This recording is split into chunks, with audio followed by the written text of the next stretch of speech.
I'm Michaela Moss. I'm the Acting Executive Director for the Friends of the Missouri Breaks Monument.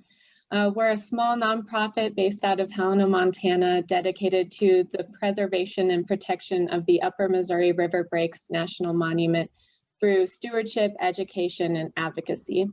2021 marks both the monuments and the Friends' 20th anniversary. So in celebration of that milestone, we've been hosting these online virtual events to kind of allow folks from all over the country to safely learn about the monument and engage with local experts in a variety of fields. Tonight, we're lucky enough to be joined by Bonny Richard, and she is the BLM hydrologist for the monument. For those of you who follow the Friends stewardship work, you probably saw that this last Saturday, we completed our latest cottonwood planting along the Missouri to introduce a new generation of cottonwoods in the monument to help restore the diminishing groves that run along the Missouri. So Bonny and the BLM have been amazing partners getting this project off the ground. And we were fortunate enough to have Bonny's help drilling holes, cutting saplings, and planting well over 100 trees last week. So thank you, Bonny, for joining us tonight. It's good to see you again so soon. I'll add just a couple other quick notes about tonight's format before I turn it over to Bonny to go ahead with her presentation. I'm going to ask that everybody keeps themselves muted during the presentation just to cut back on background noise and feedback. But if you do have a question that pops up during the presentation, please feel free to type that into the chat box and Bonny will be happy to answer those questions as they pop up. We will also have time at the end for you to go ahead and turn on your video and unmute yourself and ask any questions that popped up during the event. But with that, I think I will stop talking and turn it over to Bonny to go ahead and get going. Excellent. Thanks, Michaela. Hey, everybody. Thank you so much for joining me tonight. Hopefully, this will get you some more information. And I love answering questions. As Michaela said, feel free to pop a question into the little chat box. I am going to have a little PowerPoint with some pictures so you don't have to just stare at me all day long. But in doing so, I don't know if I can see the chat box. So if I don't answer your question right away, I will definitely get to it at the end. So just bear with that in mind. Feel free to write the questions as we go. As Michaela said, I'm Bonny Richard. I'm the hydrologist with the BLM. I work for the Lewistown Field Office and also for the Upper Missouri River Breaks National Monument. I get asked a lot what a hydrologist does, and I say the best of everything. I get to deal with a lot of the mundane things like water rights, but also the fun stuff like riparian habitat and restoration. So I'll talk a little bit about some of the projects that we do today, but I also wanted to cover a little bit about just the basic ecology of cottonwoods, as well as some of their history along the stretch of the river, and then launch into some of what we're doing currently to help restore them. So I'm going to now start sharing my PowerPoint screen.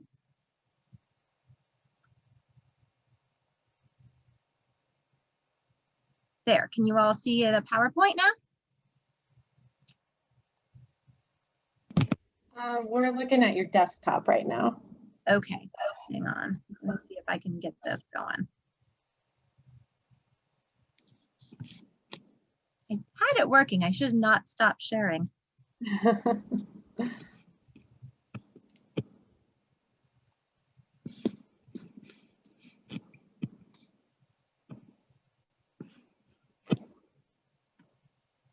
All right, now, there we are. Hopefully this will work out for you guys then.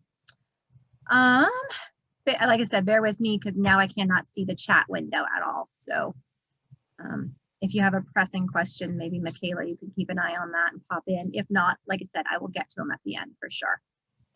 Anyways, so I just wanted to talk, like I said, a little bit about the basic ecology, focusing the conversation on the wild and scenic portion of the river that flows through the monument. It's about 149 miles. Cottonwoods if we've ever dealt with any plants, we know there's the basic 3 components to keep plants alive. You know, they need the soil, they need the water, and they need the sunlight. Well, if you're like me and you've killed numerous houseplants, you know that each species kind of has their own little niche, their own specialty within those 3 categories. Well, cottonwoods are no different. Soil. So for the soil, they need bare mineral soil, like completely bare, no competing vegetation. They pretty much grow in about any soil condition. Obviously, they prefer silty and sandy soils, but anything except really heavy, dense clay pan, they can start and regenerate in those soils. Sun. Like I said, they need lots of bare mineral soil. Part of that is that they cannot compete with other vegetation. They are intolerant of shade. So you will probably never find them regenerating successfully under other trees, willows, even tall shrubs. They just can't handle the shade. And then thirdly, water. It's actually probably one of the most difficult things to get for them. Mature cottonwoods can grow over 6 feet in a year. However, as young seedlings, they need to tap into that water table and that sustained summer water source before they can start growing like that. A seedling that just started would be, they can grow probably about 3 feet, I believe, in as far as root depth goes. So that's that critical depth that first year, is to get that 3 feet down to a water source. And if they can't do that, well, then they end up like most of my houseplants, dead. Cottonwoods disperse millions of seeds every year, and about 1 in a million actually live past the first year. That's it. They can disperse up to 5 miles from their seed source. So thankfully, that gives us quite a wide buffer there. But the other factor is they only survive, they're only viable, those seeds are only viable for about 1 to 2 weeks. So it's a very short window before they have to find that fresh sediment, tap down into a water, and hope for the best. The other fact, is like I said, 3 feet seems like a pretty good depth for most root systems, but when you consider that the Missouri River throughout most of that 149 miles actually fluctuates over 10 feet in the water table depth throughout this growing season, that's pretty tough for those little 3-foot roots to get down to 10 feet of fluctuation. So like I said, research has shown that really only 1 in like a million actually survive. So before we go and talk about kind of what makes that wild and scenic river so unique, we have to go back in time, back before there really were any cottonwoods at all. And back in the era, like most of you probably know, that most of Montana, especially this eastern part, was covered by an inland sea. And that inland sea laid down layer after layer of fine sediment that as the sea receded, the Missouri River was able to form its channel through there. And it created a wide flowing meandering system. Well, then came the Pleistocene era. And the Pleistocene era is known for its big glacial ice sheets that came down through here. And why that's important is that a tongue of one of these ice sheets actually came down to the area around Coal Banks on Loma and pushed the Missouri River. The image there on your right, you can see, is a rendition of where the pre-Pleistocene Missouri River actually used to flow. That dotted line headed north towards the Milk River was the original channel. And you can still see the remnants of that nice wide valley today. That valley is represented by the solid black lines on either side. Well, when that ice sheet came down, it jammed and plugged up that channel, forcing the Missouri to take a sharp bend to the south. And right there, if you've ever guys have canoed or boated or seen pictures or images on Google Earth or wherever, you'll notice that there's a significant change in the scenery at that point. You have upstream of there, you have images like on the left, which is Decision Point. these wide valley bottoms with lots of cottonwoods and just beautiful scenic flat. Well, then you get into equally beautiful, I would argue, the White Cliffs area, and it immediately narrows down that valley bottom that the new, in geologic terms, new river cut through all those fresh sediment deposits and soft deposits, I should say, from the inland sea. It cut down very quickly and made a narrow channel. So it actually is very limiting. And in most of that reach down through the White Cliffs and all the way to Kip is almost inhospitable to cottonwoods. You don't have those big wide flats for them to establish on.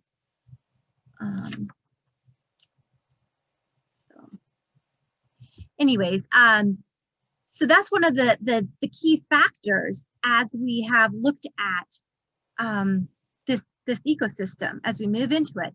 And even in Lewis and Clark's era, they noticed this change. They didn't understand it, but a lot of their documentation as they came out through this portion of the river, they noted things like there was no timber on the hillsides except far up.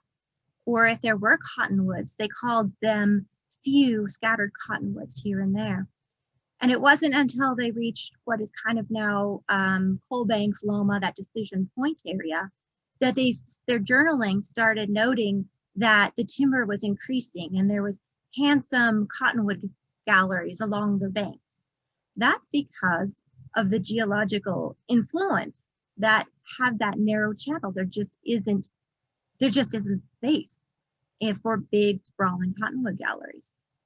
Yet cottonwoods are so critical to habitat for wildlife and other species. And so even these small little galleries are important. I don't want to reduce the fact of their importance, but I do want to explain how most of the monument, and that 149 miles, is a very unique situation. So not only is the geology a factor in where we find cottonwoods, but there's been huge anthropogenic impacts too to where we find cottonwoods. The Steamboat Era. In 1860, the first steamboat traveled up to Fort Benton. And then shortly after that, the gold was discovered in the hills around there, and there was a mass influx of people needing to travel up that river. Well, woodhawkers are the folks that would go and harvest timber and bring it down to the banks and sell it to the steamboat captains. Well, as anybody would expect, they started on the easy to harvest ones, which were typically the cottonwoods right there adjacent to the stream, and then moved up into the conifers. Well, a steamboat can burn anywhere from 30 cords a day. And between 1860 and 1880, there were over 400 steamboats operating along the stretch of the Missouri. So you can imagine what that would do to galleries, cottonwood galleries. It essentially wiped them off the face of the earth in this stretch of the river. It reset them, shifting where those galleries were, and also eliminating that seed source. Because remember, the seeds can disperse up to about 5 miles. Well, if you've eliminated essentially 149 miles of seed source, they've got to come from pretty far up the river. So, like I said, this era essentially wiped the slate clean of the cottonwood galleries that were along the river. So I get asked a lot, how old are the cottonwoods then? Well, an average cottonwood can live up to about 150 years, but by then it's pretty gnarly. It's pretty old growth and falling apart. They're not a long-lived species. In fact, they're one of the fastest growing, but one of the shortest species out there in North America. And when researchers from the USGS and other agencies have looked into the age of the cottonwoods along this Missouri River through the monument, they found 3 distinct age groups: 112 years, 67 years, and 53 years. Now, interestingly enough, these correspond with major flood events. And by major, I mean more than 100-year flood events. These flooding is a critical factor in the life stage of cottonwood trees. Not only does it reset other vegetation, it will wipe out other vegetation, so there's not competing vegetation, but it will also lend to massive amounts of sediment deposits that are bare and available for these seeds to germinate. So we see that in the layers of age groups, those three main age groups. And then we're seeing a newer one from the 2011 flood events, if anybody was around during that time. Those seeds did manage to survive, and we do see that regeneration from that era. Not as much as we would like to see, but it is there. So it's interesting to see that size. Again, it was almost a 100-year flood event. So speaking of flood events and why bigger is better is a factor of other disturbances. One of the big things that cottonwood seedlings have to deal with, particularly on the Missouri River, is these massive sheets of ice, these ice jams and shelf ice that will scour the banks. And quite far up, that bottom picture, if you guys can see it, that bottom middle, is 5 feet up on that tree. You can see the marring from the ice sliding along it. And these are in mature cottonwood groves, and these are relatively recent ice scours from the 2014 spring events. And so you need those large flood events to deposit the sediment high enough up onto the bank that it escapes these ice jams scouring. But then you run into the problem of water and drought. And remember when I said that the water table can drop in 10 feet in a year?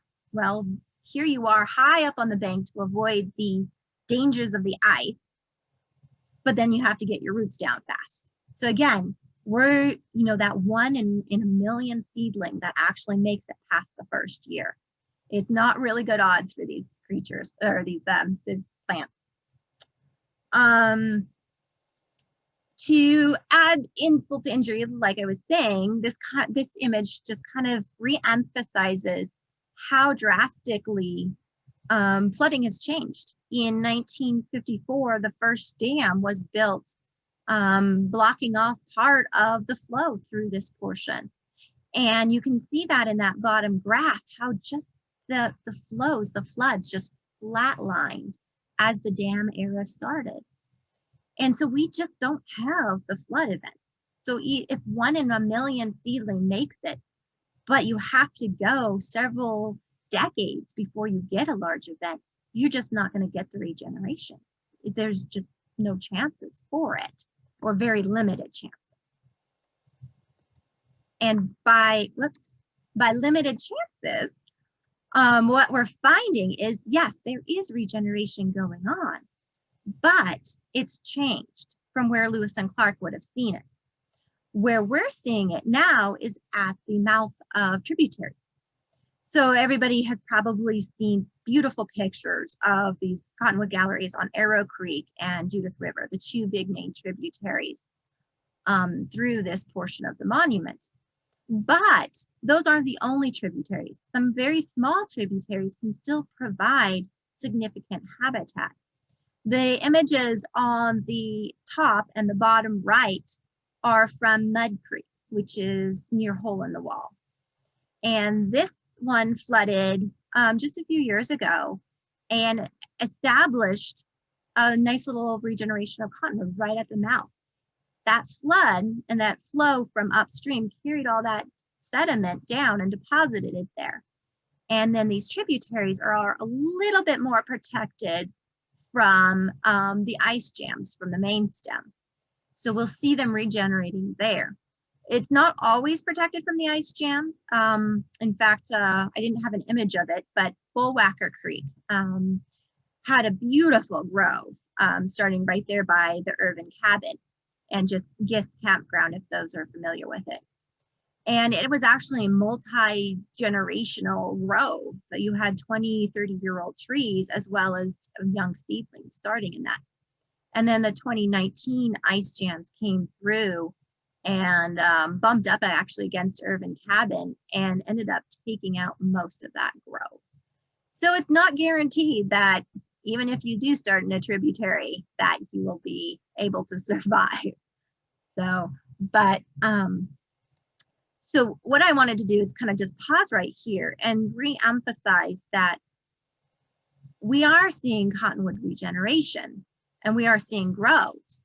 And USGS has done a bunch of research that basically has shown that there's close to the same number of growths as when Lewis and Clark would have been through, but they're aged out. They're putting that 112 year, they're getting close to their life expectancy. We're not seeing the regeneration in the same location. And those where we do see them, it's shifting away from the main stem channel. You can see here in the image of 1903 versus 2000, that top green arrow is an example of where the growth has shifted to those side channel areas, those backwater and tributary areas. And you don't have that young growth right there along the main stem. The other thing that I would be remiss if I didn't mention is some of the other factors that are affecting where regeneration occurs and at what strength. And livestock is one of the factors of herbivory. Wildlife, elk, deer, all have a bit, all create issues as well to a certain extent. So I get asked a lot, are livestock grazing and cottonwoods mutually exclusive? Well, it's never that simple of a yes or no. The answer is it depends. Research has been going on since 1996 to kind of track grazing trends and impacts on cottonwood specifically over time.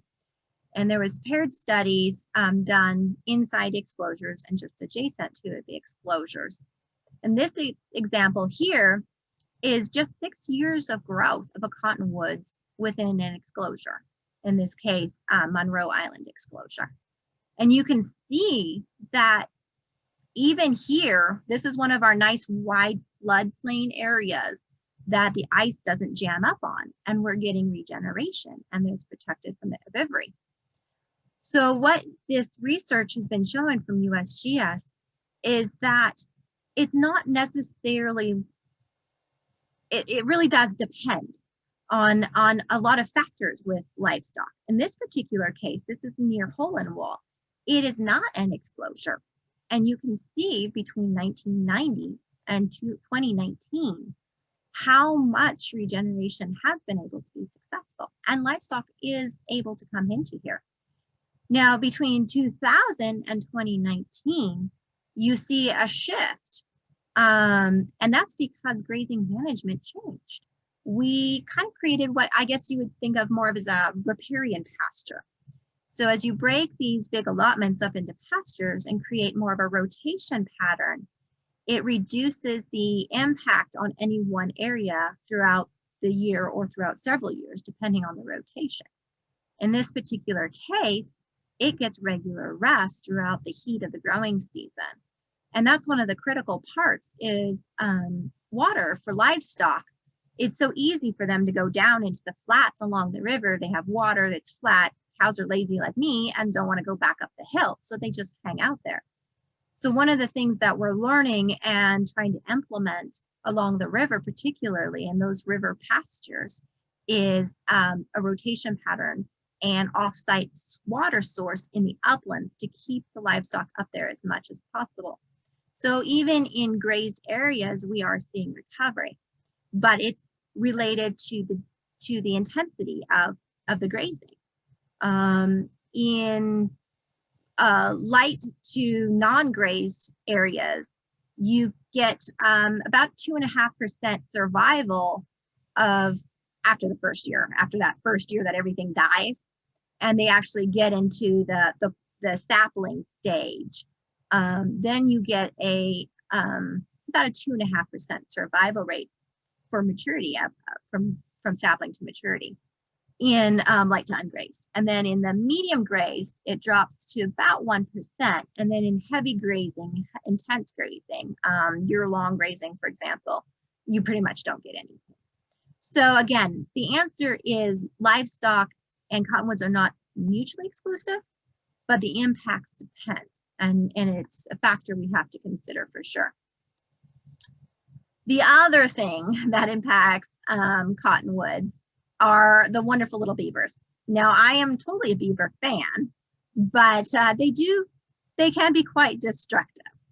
In the picture on the bottom right, you can see where a beaver went in there and was trying to figure out which tree to take down and to nibble on.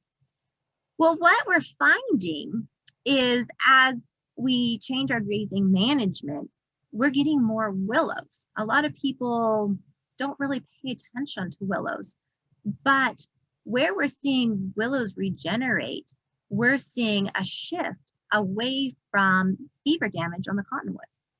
Willows are a very resilient species. In this case, sandbar willows is what I'm speaking of, or coyote willow, if people are more familiar with that name.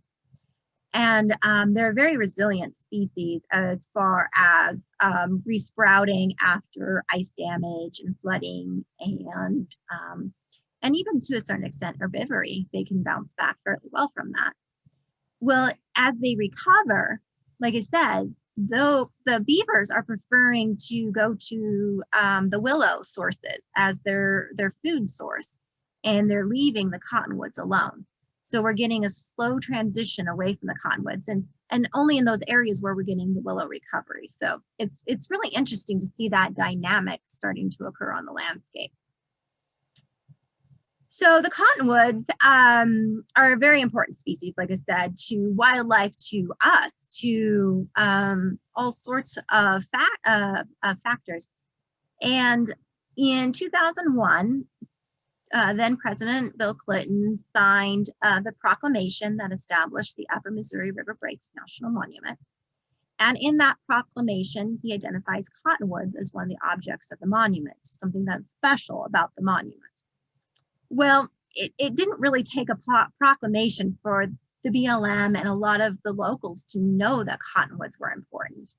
What the proclamation did is kind of re-emphasize that factor and add some legalities to certain aspects of recovery for cottonwood. But as I was digging through old files and stuff, I came across this really awesome story and pictures of early cottonwood restoration. The bottom left picture there is from 1971. A group of Boy Scouts went out and planted several dozen cottonwood trees. Then in the early 80s, the BLM recognized that as also an important opportunity, and they started experimenting with different cottonwood and planting in different locations and different densities. And then in the early 90s and early 2000s, they were still going at it and attempting it. The bottom right picture is hole in the wall. And in this particular planting, they used a nursery stock. So it had an existing root ball. And if anybody's been to hole in the wall, they recognize that it's pretty high above the river level. So water became a big issue. And we ended up, the BLM, I wasn't there at the time. So that's the grand we. The BLM used drip irrigation to try to water it. Well, that was run by a solar panel, and solar panels deteriorate over time and aren't always functioning. And then also, we had massive problems with the irrigation pipe and the hose and the rodents trying to get to it and chew it. And so it was a maintenance nightmare. And to this day, those poor little trees still look kind of sparse. And a lot of it is because of the water factor there. So in 2014, the BLM partnered with the Friends of the Missouri Breaks and decided to start really trying to figure out a better way of doing cottonwood restoration. And they found several things. that really helped our success rate. And one of the first things that was tried was using a skid steer with a 7-foot auger to drill big, deep holes to try to get that root down as far as close to that water table as possible. You know, if your water table is fluctuating 10 feet in any given year, tapping down 6 to 7 feet gives you quite a boost as far as root growth goes.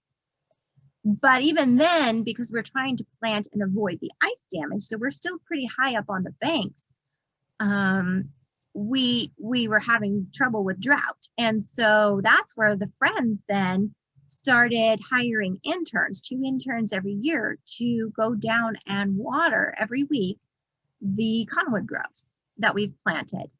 And the success rate we've been having using that combination is well above what we were getting back in the 70s and 80s and even the early 90s, which was pretty much zero then.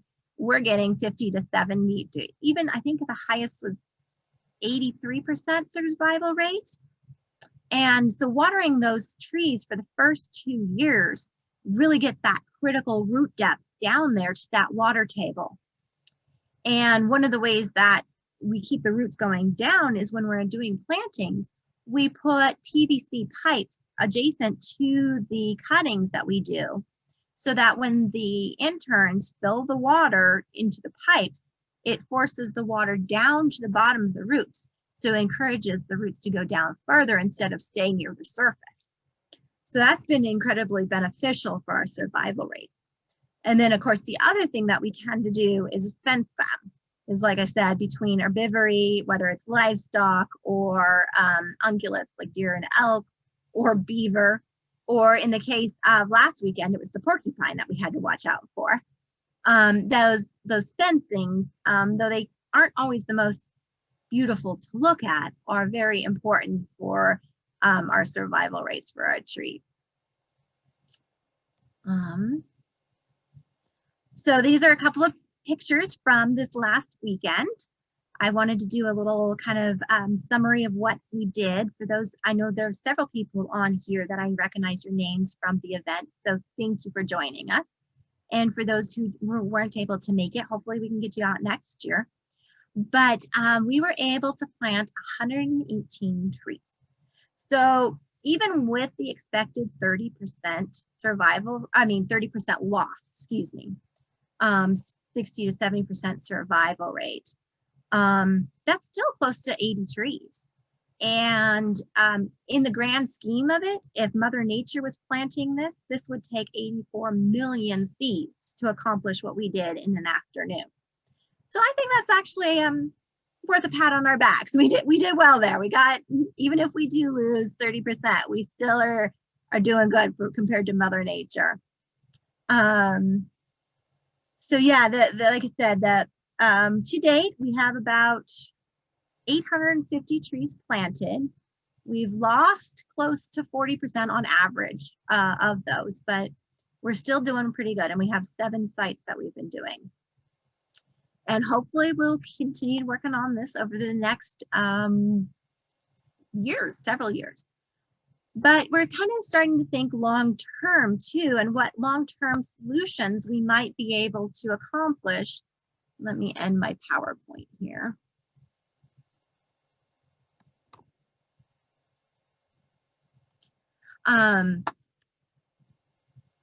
So thinking more long-term, what's most critical right away off the top of the list is getting flood flows back, larger flood flows back. So in 2006, there was some experimental studies with flow releases in the Marias to see how that not only affected the Marias, but also the main stem, to see what kind of dam releases we could get and expect for recovery. And then currently the BLM is partnering with USGS. The USGS has a new modeling program to look and analyze different flow releases and the corresponding flood events, the economic impacts, as well as the natural resource recovery that could be expected from that. So it's still in the early stages, but we're hoping to take some of those results back to the stakeholders and the utilities and the Bureau of Reclamation and start that conversation anew with some more information on where we can shift and get maybe some of these flood flows back. Granted, we may not have the 1964 flood flows, and we probably don't want that for economic reasons and impacts to society. But at what point and at what levels can we get some moderate to larger flood events back? Well, time will tell. Time will tell. But until then, we do have the friends and we have our volunteers who are critical in these planting events. And we have this opportunity that's going to continue with the planting and restoration. And one of the things that I forgot to mention, when we do these plantings, we're kind of focusing on areas where Lewis and Clark would have seen these cottonwood groves, back along those main stem channels versus the tributary areas. And we've done several plantings, in fact, Eagle Creek being one of them, where it's adjacent to some of the Lewis and Clark campsite areas. So that's been kind of exciting and fun to look at it from that aspect of where Lewis and Clark would have seen these groves and to restore those areas. So I see now that I'm not sharing screens, I have quite a few questions. What is the name of that point mentioned before the scenery change at Coalbanks Landing? So I think you're meant, I think that one, Alex, was Decision Point. And there's no geographic name for where the old channel used to take off at, but it's between Decision Point and just downstream of Coalbanks. That used to be up towards the north. That used to be the old river channel, the valley bottom of that river channel. And if you look in Google Earth and some of the topo maps, you can still see that wide, gentle, broad area. And then there's that sharp corner that shows up really well on a maps right there, just downstream from Coalbanks, where the new channel was forced to carve through that sediment beds. Oh, I didn't realize I was breaking up. Sorry, hopefully people got some of that information. And thank you for typing that out, Michaela. Yeah, 112, 67, 53, and those corresponded with the three main flood events. The 1964 flood event was the last large one, and that was actually kind of between a couple of dam building events. So it's unlikely we would ever get that level of a flood back again, because now we have more dams completed. So I don't see, maybe you mentioned it, but how are planting sites selected? Oh, I did mention it. Thank you, William, for that question. Yeah, we've been looking at, like I said, at sites where groves are currently and would have been historically in the Lewis and Clark era, right there along the main stem. That's been a kind of our focus. We did the one most recently there on this last weekend is kind of, it's just upstream from Coalbanks Landing, right, or downstream from Bloma, depending on how you want to look at it. And that's kind of like the most upstream reach that we would do, because then it kind of transitions into very healthy, wide cottonwood groves. So from there down. And we haven't done to date anything below Judas Landing yet, but that is on the horizon. We have several sites down there we'd like to plant.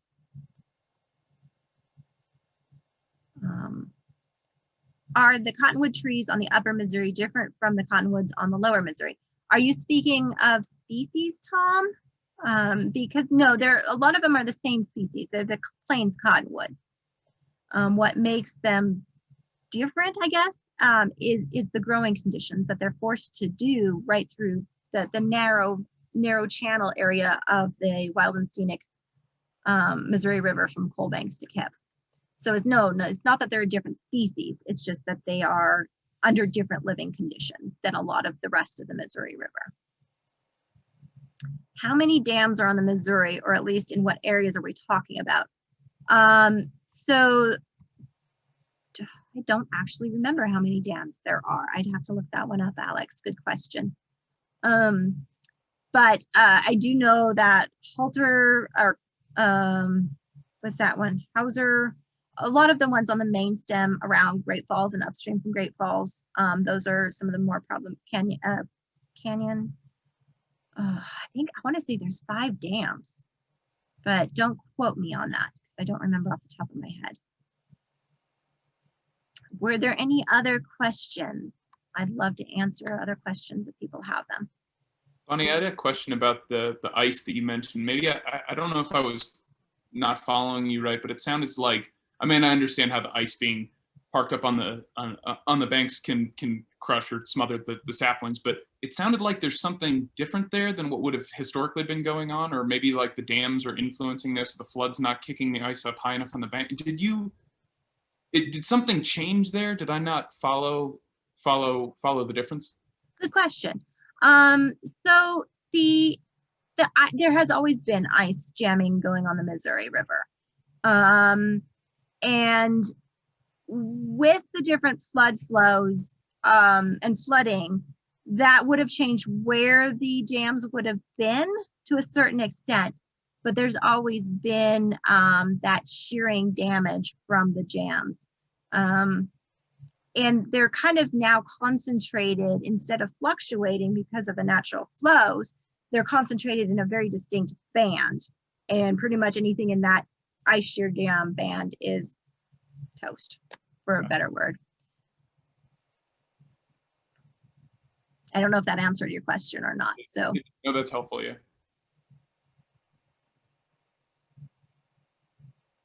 Are there any other questions?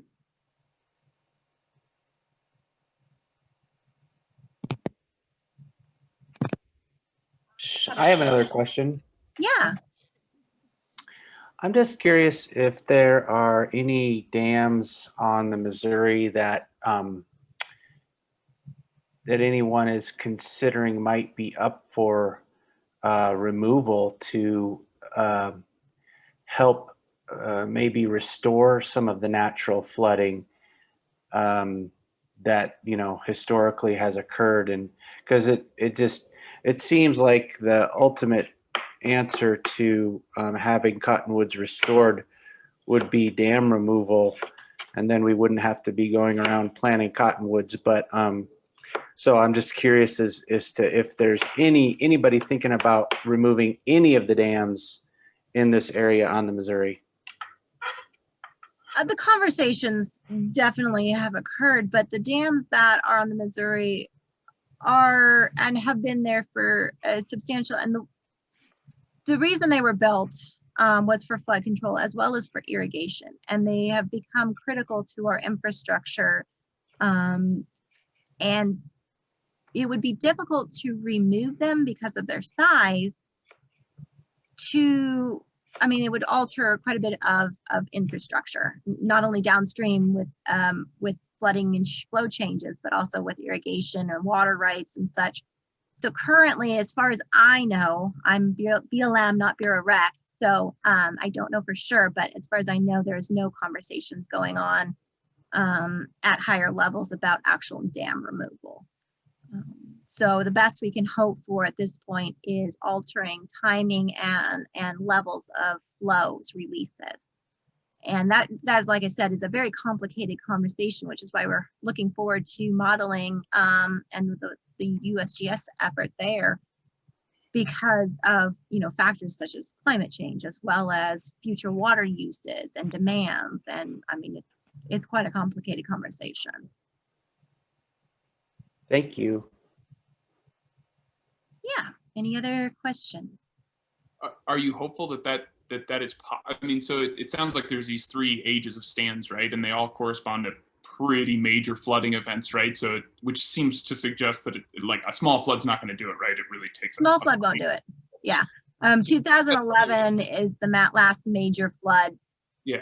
Major-ish. That was close to a 100-year event. And we did see regeneration from that. But so there is, even with dams operating the way they are, we are seeing some. It's just comparatively very minimal. So. Gotcha. Hey, Bonnie. Yes. Chris Merker here in Lewistown. Hi. Hi. In regards to taking out dams, that's quite a process, but certainly there's a relicensing process. Northwest Energy came out of Pennsylvania Power and Light, which came out of Montana Power. And was there any efforts in that process to write in some more normative river flows? I don't know exactly where they are in their FERC relicensing process. I believe there are 2 dams that may be coming up for relicensing in the next 10 to 15 years. But I don't know for sure where that process is. But this is kind of why we want to start the discussion and pull together stakeholders again. Attempts were made probably about 8 or 9 years ago, but there just wasn't enough information on what flows and releases would be needed to really go with the conversation back then. So I would assume that as the relicensing opportunities come up, we can have better dialogue, especially if we have more data and some modeling to show what is possible and what is not. So. And then what about in the meantime, is Northwest providing you any funding or support on the Cottonwood project? They are a big contributor, and Michaela, they actually don't contribute to the BLM, they contribute to the Friends group. And I don't know if you want to speak to that, Michaela, specifically or not. Yeah, I can jump in on that. They were a big funder for the last several years. And again, this year, they were our major backer for this project. So yeah, they've been big help with putting these cottonwoods in the ground. Well, that's good to hear. Can I keep going with questions, or am I taking up too much time? Plenty of time. So yeah, keep asking questions. Okay, then I want to contrast planting 7-foot unrooted cuttings using a skid steer with planting a potted nursery grown cottonwood that has a root ball or wad. It sounds like you've given up on planting the rooted cottonwoods in favor of the cuttings. And I guess I'm wondering. Yeah, there's a couple of factors involved with that. And that was a good observation. I hadn't thought about putting that in my presentation and emphasizing it a little bit more. So when you get nursery balls, they're really compacted and root bound. So Right. Yes, it does have roots, but they don't go down very far. So and as a lot of those, if you're a gardener, you know that potting and potted plants can kind of stunt the growth if they get too root bound. So that's one of the things that's problematic with nursery grown ones. Then there's also the factor of funds. It's a lot cheaper to go out and get 118 cuttings from a local landowner who's supportive of our project and get those planted with a bunch of volunteers than it is to go out and buy 118 nursery stock. It just financial wise, it doesn't give us enough bang for the buck, so to speak. Okay, and then my last one is, you mentioned that willows seem to be coming on stronger recently, and why do you think that is? A lot of it, I think, and I'm still doing a bunch of monitoring on our long-term sites, is changes in our grazing rotation patterns, especially since the 2000 was, we renew permits every 10 years. And we do a lot of monitoring started in 1996. And so we've been able to get enough monitoring and trend data together to start implementing some rotational changes, and permittees are jumping on board because they see that it's actually beneficial to their livestock and their operations. So I think a lot of that is in fact herbivory, reducing herbivory on those willows.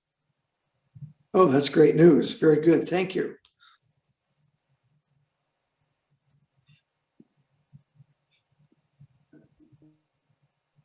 Continuing on the willow thing, Bonnie, you mentioned, I'd never heard this before, but that the willows actually kind of, I guess, just provide an alternative to the beavers, or maybe the beavers are actually preferentially eating them, which suggests that you could use willow planting as kind of a management tool to keep them away from big mature cottonwoods on private land.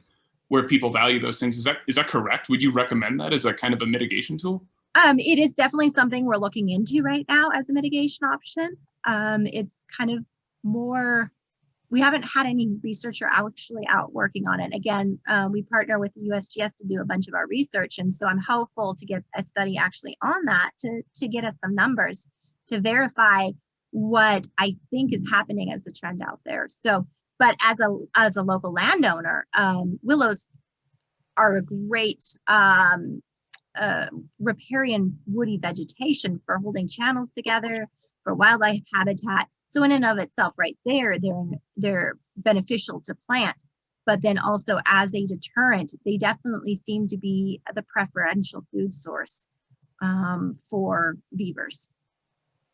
It's really interesting. I hope the study gets off the ground. That'd be great. I do too.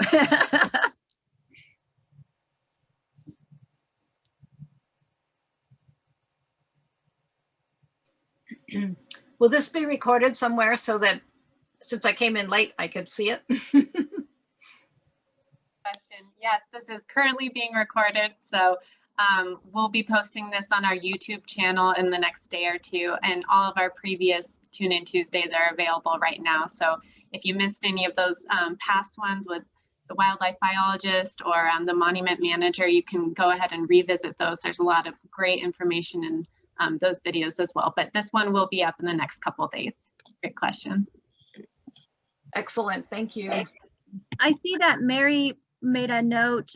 Is there a problem getting the rooting solution? I'm not sure exactly what she's speaking to there. Are you talking about the rooting hormone that we use during our planting events? Is Mary still on here? Oh, there you are, Mary. Do you want to unmute yourself or send a text message, Mary? Trying, I'm not very fast. Oh, not a problem. Yeah, that's what I was thinking of, was the solution you put in the ground with it. Yeah, so when we do plantings, and I didn't go into it very in depth, but once we do the cuttings to kind of encourage the sprouting, the root sprouts from the cuttings, cottonwoods will sprout from cuttings, but they're not as prolific as, say, willows. So to kind of push start that, we do soak them in a rooting solution, rooting hormone, for at least 24 hours, preferably 72 hours. In the past, we have poured and added rooting solution into the actual planting holes as well, just to continue that kickstart. But yes, this year has been really odd. Michaela has had a horrible time trying to find liquid rooting solution with the right chemical makeup. And so I'm assuming, like so many other gardening issues, that's tied probably to some of the pandemic issues. So we'll see if that does affect the survival rates at this particular site. I'm hoping it doesn't. So we'll see what happens.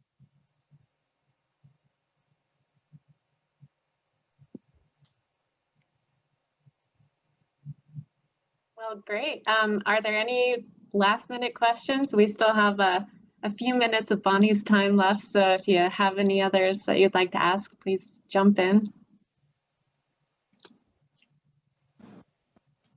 This is just kind of a side question, but some of the pictures of long ago, there are cottonwoods in the canyons.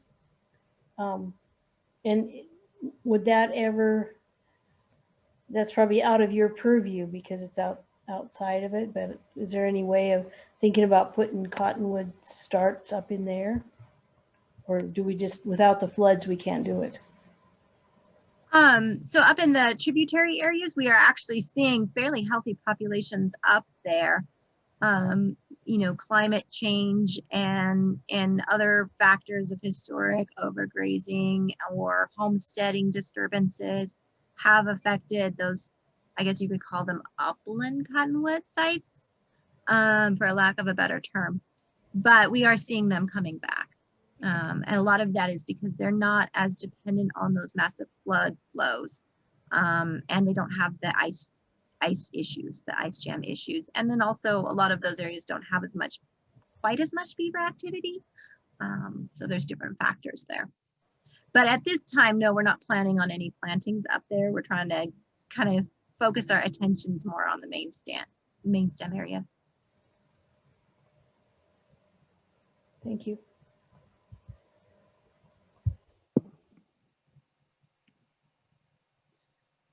Well, fantastic, guys. Those were a bunch of really great questions. And thank you so much, Bonnie, again, for joining us tonight. And that was a ton of great information. I think we all realize that there's been a lot of changes, but it makes a big difference to even see those pictures and see or hear those statistics and kind of realize how much the environment's changed in the last century.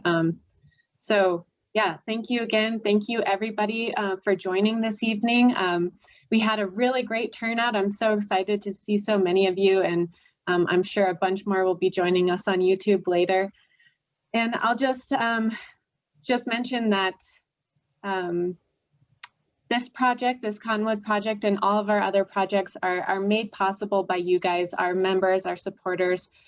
So thank you again for joining, for participating in all of our programs. And I would encourage you to keep following us, keep supporting us, jump on our website, sign up for our email list, follow us on social media. That's where you'll get all of the great information about projects that are going on in the monument.